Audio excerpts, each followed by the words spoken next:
Welcome to the Tech Egg. Don't get scrambled. Enjoy the video. In this video, I will explain how to connect Bluetooth in your Ford Expedition. First, ensure your vehicle is running and safely in park. Next, locate and press the phone button on your dashboard or steering wheel. Then, use the controls to navigate to the Add Device or Bluetooth Devices option within the Sync System menu. This prepares your vehicle for pairing.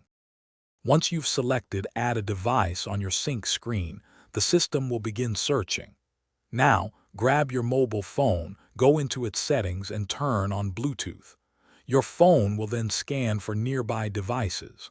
Look for Sync in the list of available devices on your phone screen and tap it to initiate the connection process.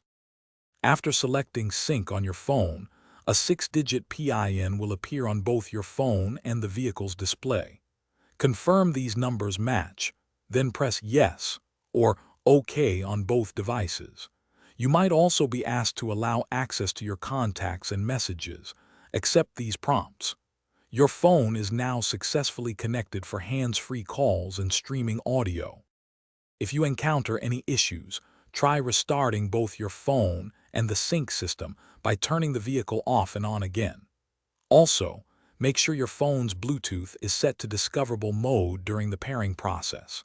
Sometimes, simply deleting previous pairings from both devices and starting fresh can resolve problems. Remember to check the description below for a link to the new Kindle Paperwhite, along with other great deals you might enjoy. Thanks for watching. Consider subscribing if I helped unscramble your problems.